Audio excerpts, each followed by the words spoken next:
Hello, hello. Welcome to episode 53 of the Lorethrough. Today we will be finishing the Academy of Ray Lucari, and you may notice I'm dressed a little different. And I figured it would be kind of fun to have a smidge of a character moment for Sieghelm, our player character. And I thought it would be neat if he would try on the outfit, you know, because armor is good, and it's wizardly. He wore the other outfit for a little while, the astrologer robe, and he realized the armor might be a little more helpful, and he really wants to be a wizard, so he decides to put it on, just to see what it's like. Maybe he'll grow into it, you know? Maybe he'll come to really appreciate the armor. Do we have what I am looking for? We do. Okay. So this will be very helpful.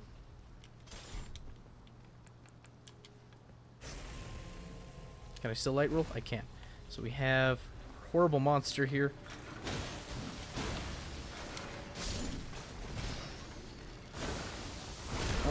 Oh, showing off the grab.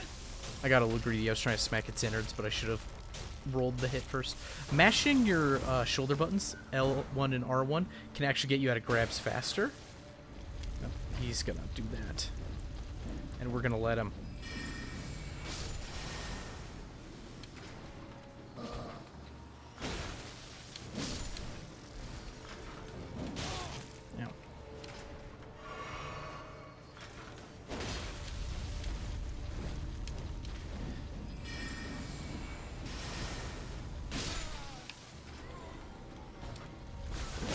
There we go.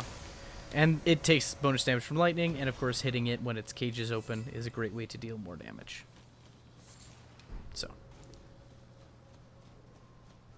And we can put that other lightning away in case we need it. Item crafting. Oh, we can make magic pots now. I should probably start doing that. We'll have a couple fire for now, because it's nice to have an alternate damage type.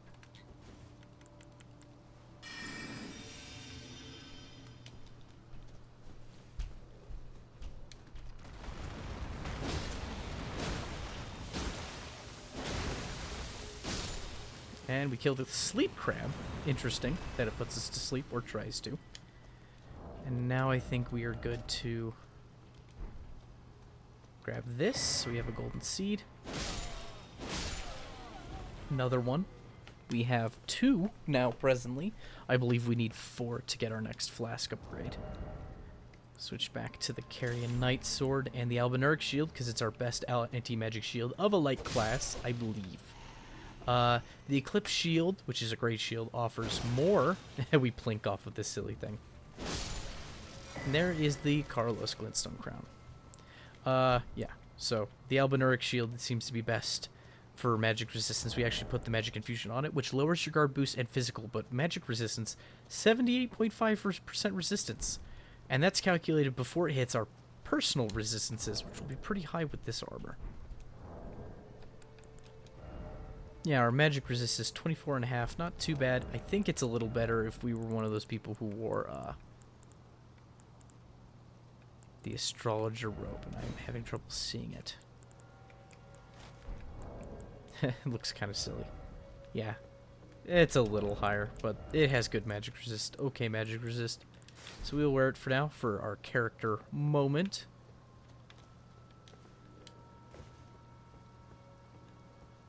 But we come up here, and there's a thing that lowers balls to hit us, which is kind of miserable. I don't have quick step on anything right now, so we'll just have to be smart. So go down here, grab the smithing stone. It's going to come right for us, but we dodged it. And you do kind of want to change sides depending on where it's bouncing off to. Yeah, we're able to completely avoid it there. So I think we'll wait for it to bounce against the thing over here one more time, and then we'll run past it. It should bounce about here. There we are. So there's little safe triangle zones around. Here we are.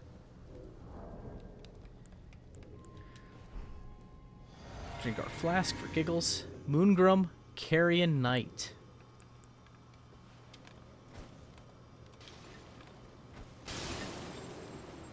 And he parries us, and he shows us what for. He's very good at parrying. That's kind of deliberate. I did that attack on purpose. You may not believe me, but that is fair. So we show up, and we are an imposter.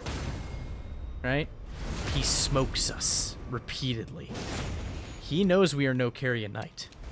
Now that second parry, that was not intentional.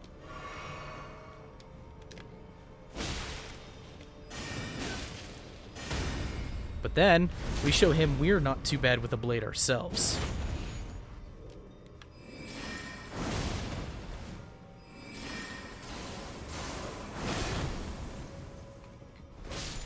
Catch him at the end of a roll.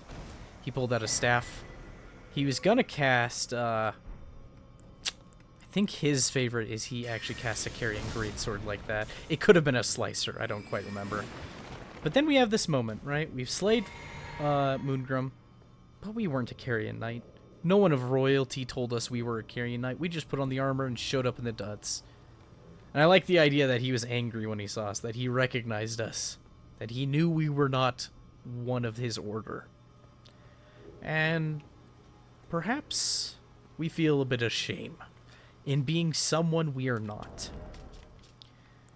And so we go back to our blood-soaked rags, but we still need some armor, so we start wearing this set instead.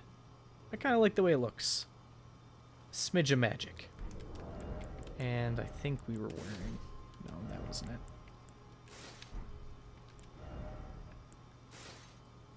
I think that was it. It could have been the Vagabond set. It doesn't matter so much.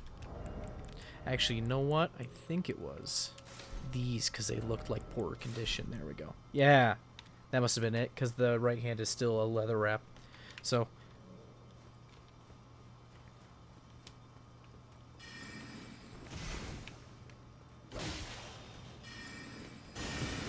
I love how it scatters around us.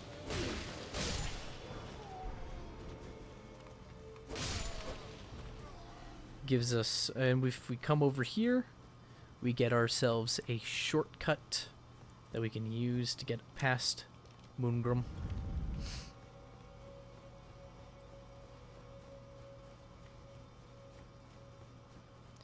I actually have a little bit left, so this is kind of the new fashion I think we'll be rocking with Seekhelm for a bit.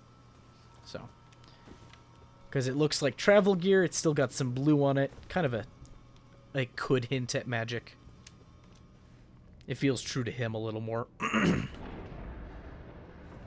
I just like the way the Vagabond set looks without the cape specifically. I love the bundles on the back and the types of knives that would be useful. I love how there's like 3 knives back there for different purposes. Honestly, that heavy set knife, the broad one, it's kind of curved forward. Makes me wonder if that's where the blade is, almost like it's a weight-efficient hatchet for, like, chopping off limbs of a tree or something.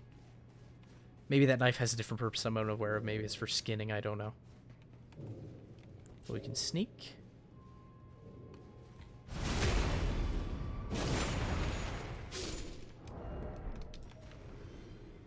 I think we can get pretty close to this guy. Oh, I broke stuff, so that's on me. Oh, no! I was really hoping...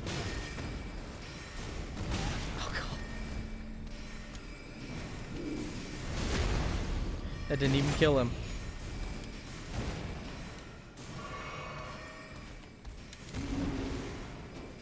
Oh, man. I didn't know that this thing had a crouch poke, actually. I guess a lot of straight swords have that, so...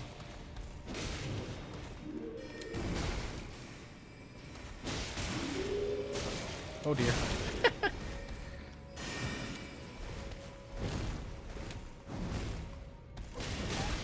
Ooh. We might go rest before the boss, because I just flubbed this apart so badly.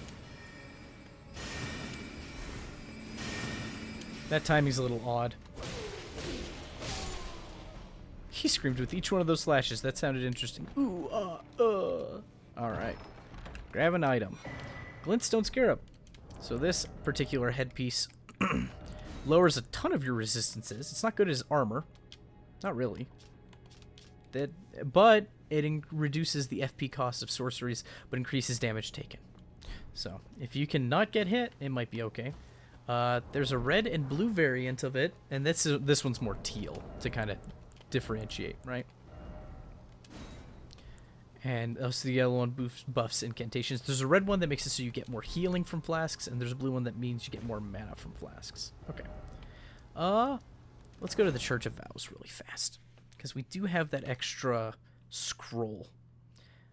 I think we looked at it. We'll look at it one more time, just in case. Repetition's good for our brain for learning all this stuff anyways. A sorcery scroll from the Academy of Rea Lucaria details superior sorceries taught to scholars worthy of donning the stone crown and studying certain conspectus. Can be given to a learned sorcerer to gain access to the following sorceries: Glintstone Karma Shard and Star Shower. Here we go. I'm curious to know what level we should get to for our next block, because we will want to go to Caelid, and I do have a good amount of money to spend. Actually, let's take a look. Maybe I'll have an idea based on all the money I have founded what would be appropriate. Because for part of this, I've been a little over-leveled for this playthrough. I mean, Liurni, I've been a good level. But if we were to level up, 12 points. Okay. Maybe I'll get to level 72. Honestly, I'd want to put them all in Vigor, because that's a lot of health. And just deal with the lower damage. Cancel the level up. We'll deal with that later. In fact, I think I want to put this...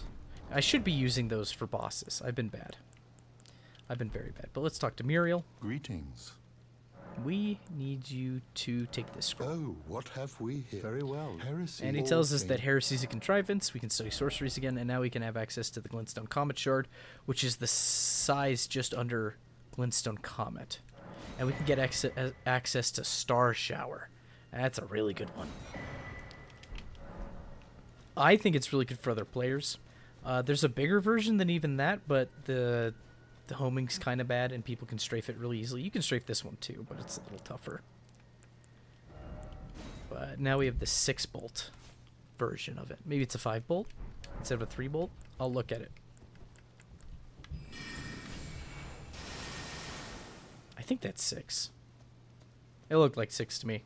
I could be crazy though. So we will deal. Right. And we also got access to Glintstone Comet Shard and Comet. It's just called Comet. I thought it was Glintstone Comet. That's on me. But yeah, big jump in faith, or in intelligence requirement. Because right now we are at, with Godric's Great Rune, we're at 28 intelligence. If we put all 12 points there, we get a 40 int, which would be nice. Maybe I'll get 40 vigor, 40 int. That would kind of lean us towards the sorcerer route. But I have so much in strength. 27 strength's not bad. I could leave it there. Then again, I feel like Seaghelm's more of a strength character. I should be theory crafting this off screen. Can't believe I'm putting you through this. You'll never forgive me. Never, ever. Let's go finish the academy. With our flasks in tow. But I do like kind of the fashion that we have going right now. The ruddy armor, but... And it still looks like a little bit of a patchwork. I don't know, it's growing on me. I wonder if when I get to doing more PvP videos and being myself as opposed to a character, which I assume might happen at some point, if perhaps I'll start wearing the bandage and then whatever armor I feel is appropriate. It would be kind of neat to have a channel icon, I suppose. I'm not married to the idea, though. Feels more like Seaghelm's thing than necessarily Gunch's boat's thing, but you never know. I love that. There we go.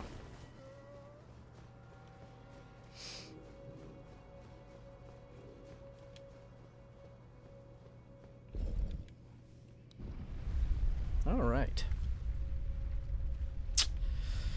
So, we figure that there's a shard bearer here thanks to Gideon Ofnir giving us a hint. And if she is anywhere, she is here. The Full Moon Witch. And so we know magic's not going to be very useful against her, which is a shame because that's our, well, not necessarily our forte, but what we're striving for, right?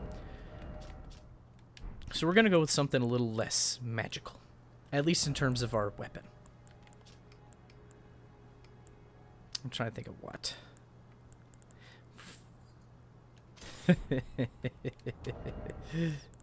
I'm feeling an evil thought coming on. Yeah, I'm feeling a very evil thought coming on.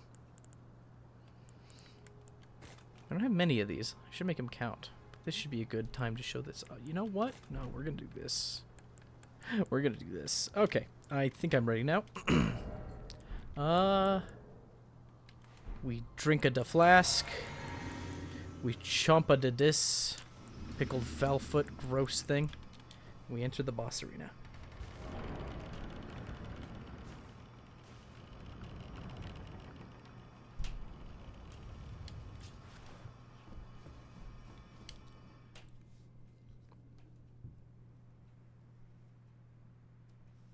We enter the room. It's taken away our particle effects. How rude. We see books, and something touches us. A juvenile scholar. We finally see that set of robes with these weird split-colored eyes.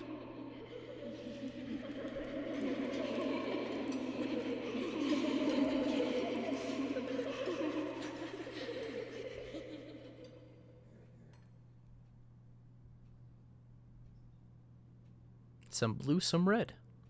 Hush, little Culver. I'll soon birth thee anew, a sweeting, fresh and pure.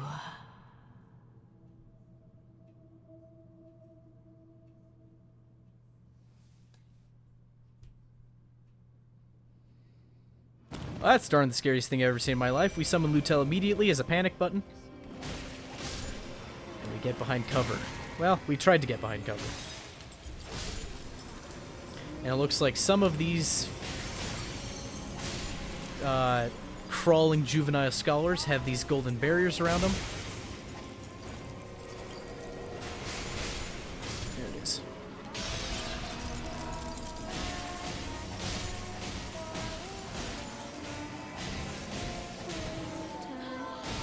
And there's the bleed effect. And we'll let her go for another wave so you can kind of see what's going on in the fight. But there's scholars breathing about. There's chandeliers that will soon start flaming and falling from the sky. Sweetings. Time to be I kind of picked the Shamshir because it's fast.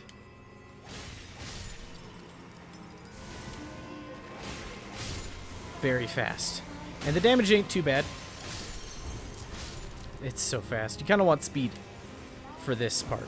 Oh, there's going to be the falling chandelier. I was talking about that. There it is. Crash. I think a new one pops in. We may not see it here expressly. But, oh, there they are. They're falling from those cribs up there. Extra scholars. Very bizarre. Alright, I think we're good to carry on. Is that it? Is she gonna fall now? Yeah, I think so. And I'm gonna quit this for the next phase.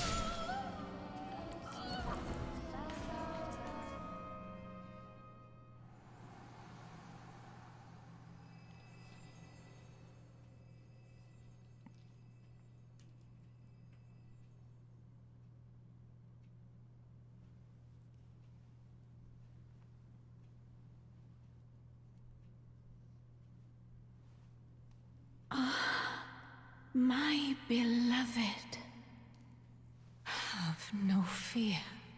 I will hold thee. Patience. Ye will be countless born, forever and ever.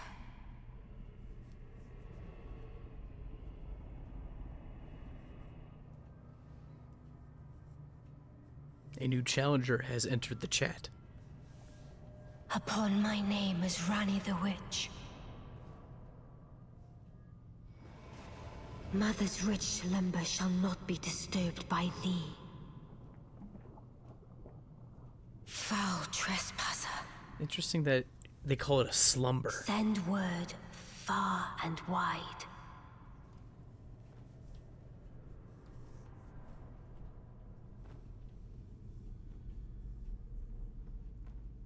Of the last queen of Caria, Rennala of the full moon.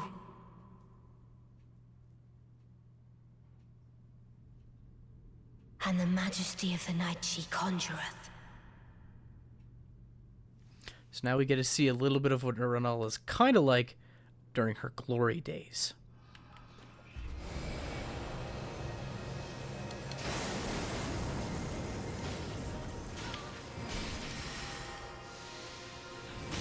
Now,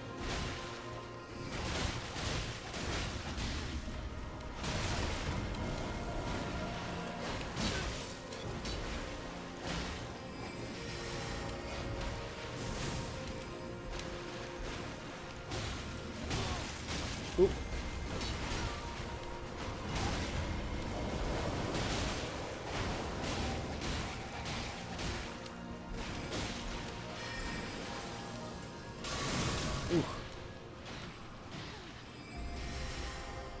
Come, oath-sworn giant. I could redirect them, but they kind of kept following. So she summons stuff during the fight, and she has great mastery of high-level sorcery. She can turn into a moon and launch it. And that is a spell for a player, at least. Lowers your magic resistance a good deal. I should try to block this. Oh no, it's probably going to hit. Ooh, they home so hard that Thop's barrier is not enough. No. My dear daughter, Oh no. thy night into being. But we still get that. Oh no. Oh no. Where is our money gonna be? What on earth? Okay, it's just in the middle of the arena. That was nice Where of 'em. did he flee, my sweetings? Come out from whence ye hide. There are books and light aplenty, dither not. Come out, say I, or will ye be gravestones, to be better born anew? So, grab our money. And I think we got a good chunk of money out of that. I hope that the gold pickled falfote was still active, but I guess it doesn't matter too much. So, we don't kill her, though we did get a great rune. Great Rune of the Unborn. Amber Egg clutched by Rennala, Queen of the Full Moon. Great Rune of Unborn Demigods. Perfects those who have been born anew. Children born anew by Rennala are frail and short-lived, imperfect beings each and all. However, when we go to respec, which for us is the rebirth mechanic... Thou, is it thy wish to be born anew? To become a sweeting? Reborn of my beloved egg? So when we do the rebirth, maybe even the cosmetic, I think just the rebirth, we use up a larval tear, which is a regent she doesn't seem to have in abundance for rebirthing all of her juvenile scholars. So it seems that when we go through the rebirthing, we have a more stable rebirthing because we are using a larval tear as a regent. It's the, well, I guess a stabilizing agent, for lack of a better term. So we can use our larval tear here and respec ourselves. We can put our points any which place we want. We can put them all into health like a crazy madman. This is the real build. It's just 60 vigor at level 58. And then your next 2 points are, I don't know, strength. But we're not going to do that.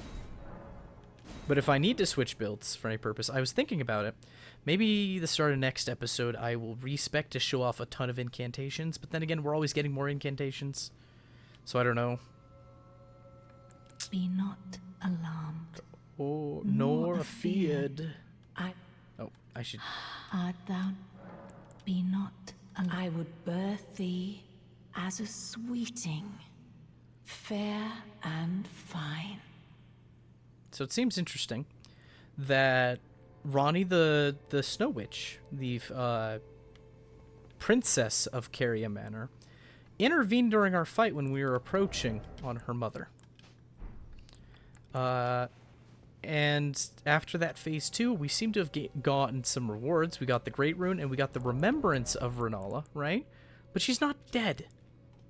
Hewn into the Erd Tree. The power of its namesake can be unlocked by the Finger Reader. Alternatively, it can be used to gain a great bounty of runes. In her youth, Rennala was a prominent champion who charmed the Academy with her lunar magic, becoming its master.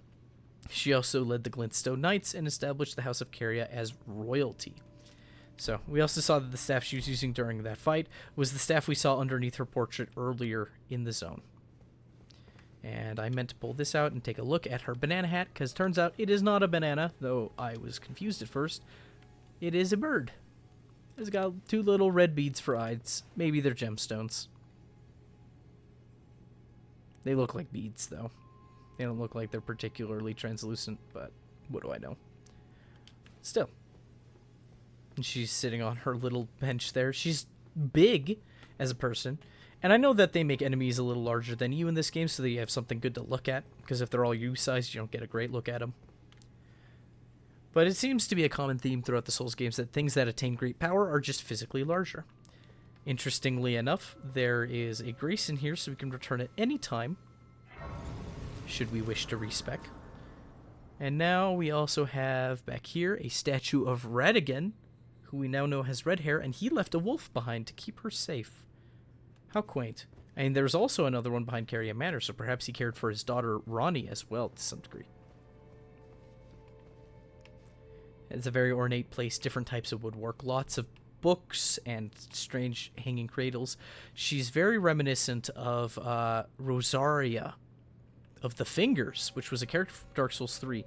And she also could rebirth people, and they would get disfigured with time as they were rebirthed, just like those who are rebirthed by Rennala lose important parts of their memory and functionality. Interestingly, though, and I feel like I've said that a lot across these episodes, the juvenile scholars also lost use of their legs, it looks like, which reminds me of the first generation Albinaurics. And we know that the Albinaurics are manufactured. Let's see. Tall ovu shield made of metal carried by young Albinaurics. The ornamentation represents the primordial drop of dew from which they are said to have been created. Makes me wonder if that drop of dew was a larval tear of some kind. Boasts exceptional magic damage negation. The Albinaurics' most formidable foes were sorcerers, after all. Were they foes and also created by the sorcerers? Did they have too much autonomy and so they were cast out? Hard to say. Crafting items here. Albinauric blood clot. Albinaurics are life forms made by human hands, so we know they're made by humans, but using a primordial drop of dew. Thus, many believe them to live impure lives untouched by the Earth Tree's grace. That's the only really link I have that they might have been created by sorcerers of some kind, is the fact that when reborn by the egg, their legs don't function quite well, and the Albinaurics first generation are much like that as well. Now, Rennala did get the amber egg from Radigan as a parting gift, so perhaps he had something to do with the Albinaurics creation, which is kind of spooky to think about. I don't know if I pointed it out very well, but another tangent. Siluvis in the tower over here. He was wearing a mask with this same lattice pattern on the face. I should have mentioned it when I saw it. I don't know if I did. But kind of interesting that the prospectus sorcerers who seem to serve Radigan and keep their mouths shut share his sigil. What other notes do I have? Let me see here. The little crystal crabs that we saw outside. The little crystal crabs of Raya Lucaria have the most hardness of any enemy in the game. Even Cypherpodas, coated swords, and whips, who normally don't plink off of stuff, plink off of them. So they have their own weight class of hardness. And hardness is a mechanic that just determines whether or not you rebound when you hit something, usually enemies. What other things do I have in my notes for this area? Let's see here. There are 2 versions of Rennala's Amber Egg. The standard version, which she holds as a boss fight, and then as a respec NPC. The second version, only seen in a cutscene, features 3 partially formed juvenile scholars. Let's see. The juvenile scholars sing during the boss fight. They seem to be singing Sleep Tight, Bound Tight by... Sorry. Excuse me. They seem to be singing Sleep Tight, Bound Tight by Mother's Amber. Sleep Tight, Find Life in Mother's Umbra. So they seem to view Rennala as a mother-like figure. Let me take a drink. All right. Thank you. Let's see. Other notes. Unrelated, the binding spell shot by the finger creepers, that purple one. I think I showed it off grabbing me once. It's the same as the grab animation done by the Mind Flayers and Demon Souls. It looks like exactly the same, so it's kind of funny. Just more random trivia. I should have mentioned it then. I think that's it. No, I have one more note. Okay. So we're done talking to her for now. We have this treasure chest that we cannot loot, and we won't be able to loot for some time. So let's head back to the Roundtable hold, because we have slain our second shard bearer, essentially. We've defeated her and gotten the rewards, though we did not need to take her life. It seems interesting that she is able to speak, yet Ronnie the Witch says she is in a state of slumber. Almost like she's not there. The body's being piloted on autopilot, or that it's on autopilot in some capacity. Makes me wonder if Rennala will make a return in the DLC since she is not dead. I doubt it though, since the DLC seems more likely to focus on Mikola and other NPCs like that. So here we have the fingers, and let's talk with Enya. I had my doubts, but look at you. Only once before have I seen two great runes together. Look there. The fingers shudder with exuberance. Fine work, brave Tarnished. The greater will is pleased. You have earned the right to become Elden Lord.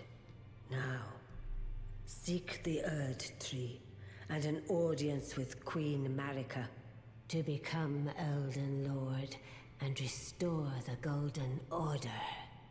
The fingers expect as much from you as they do young Gideon. Take this, a token of farewell. And another talisman pouch. So it seems interesting. She mentions that only one other time has she seen two great runes gathered. And we don't know who was slain for those great runes or who holds them. But she does mention Gideon, that he expects that she and the Two Fingers expect as much out of us as they do young Gideon. Which is funny because Gideon's old and has been here a long time. Go forth. Become Elden Lord. Which, if Gideon's young, that means that the Finger Reader and the Two Fingers are far more ancient. If that's how they view Gideon as young and sprightly. So has Gideon collected two great runes? I don't think so.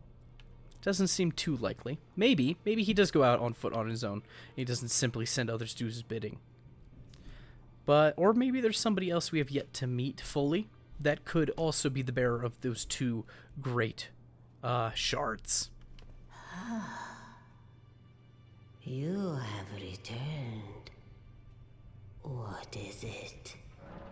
Alright, so we can ask about Queen Marika. Queen Marika is the vessel of the Elden Ring, carrier of its vision. A god in truth. But after the Elden Ring's shattering, she was imprisoned in the Erd Tree. A grim punishment for shattering the Order, despite her godhood. Speak. Marika's trespass demanded a heavy sentence. But even in shackles, she remains a god and the vision's vessel. Confer great runes to become Elden Lord and join Queen Marika as her consort. The fingers have willed it so. Now you may go. Alright, so we can look at the Power of Remembrance, and I will at some point look at Kodrik's weapons. They just are stat heavy, and I haven't gotten around to it. Like I said, if I wanted to overlevel and show off everything, both of his weapons, I would need to be like level 101, just to show off everything I had like before killing Rennala. But now that we've defeated Rennala, we can get access to the Carrion Regal Scepter and Rennala's Full Moon, which take 60 and 70 intelligence respectively, which is a far sight off. We're not going to see that for some time, but they're good. The Carrion Regal Scepter is very cost effective at 60 plus intelligence. It's a very good choice. It doesn't have the highest sorcery scaling, but it's like the best sorcery scaling for not costing additional mana. And maybe it's not 60, maybe it's closer to 80. 70 or 80 intelligence. But if you don't want to, because there's other staffs that have higher incantation scaling, but they cost extra mana to cast spells. So if you want to be cost effective, here's your pick, right? So it's like second or third place or something. And then Rennala's Full Moon. Oh, I should read the descriptions. Magic Scepter of Rennala, Queen of the Full Moon. The glintstone is known as Carrion Blue, enhancing full moon sorcery. So if we get the full moon, which you'd either have to duplicate or soul at a mausoleum or play through the game more than once, it would buff this kind of sorcery. Only those of the highest intelligence may wield this, the finest of all glintstone staves. Sorcery symbolic of the Carrion Queen uses the caster as a vessel to incarnate a full moon, then sends it floating towards foes. The full moon dispels all sorcery that touches it and temporarily reduces magic damage negation for those it strikes. Queen Rennala encountered this enchanting moon when she was young, and later it would bewitch the Academy.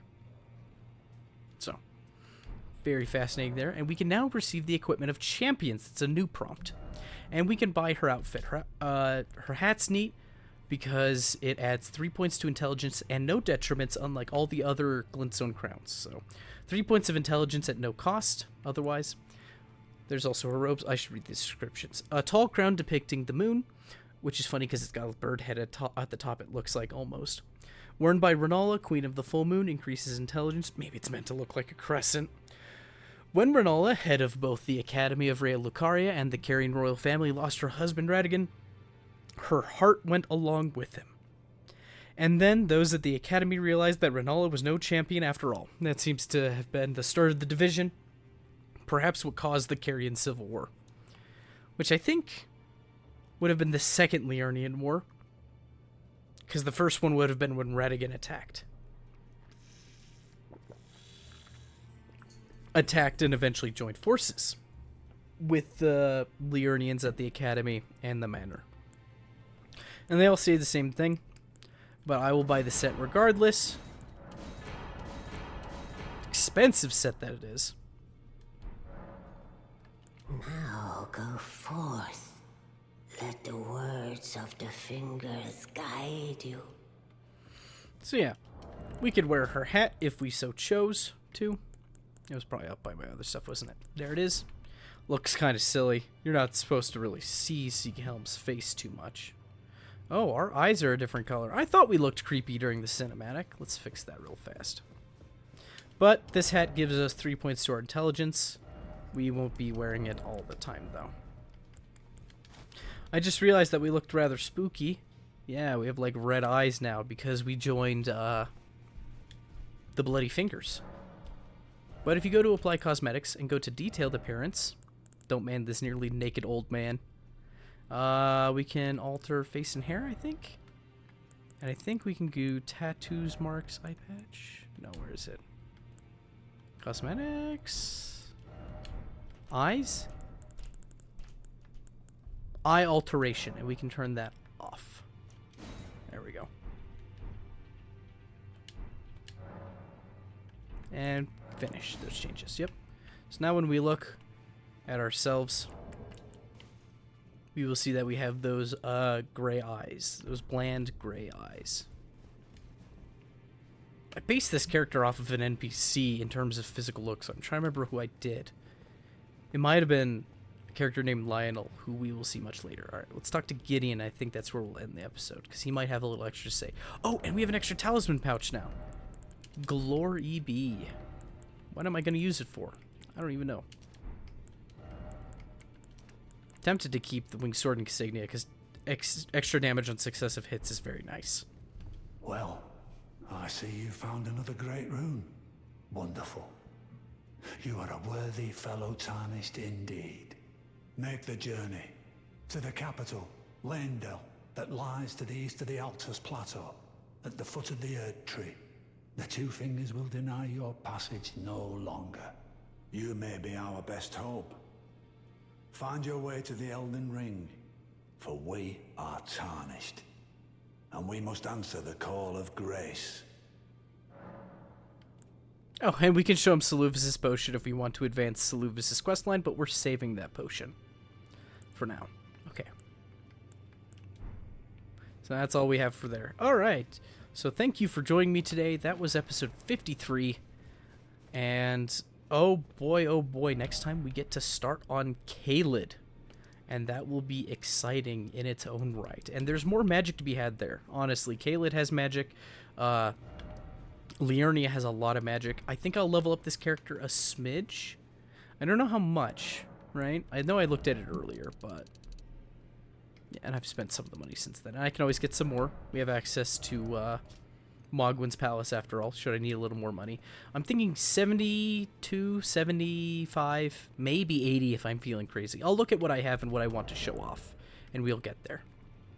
But yeah, thank you for joining me. It's been an adventure. I will see you next time for episode 53, The Rotten Lands of Caelid. Bye-bye now.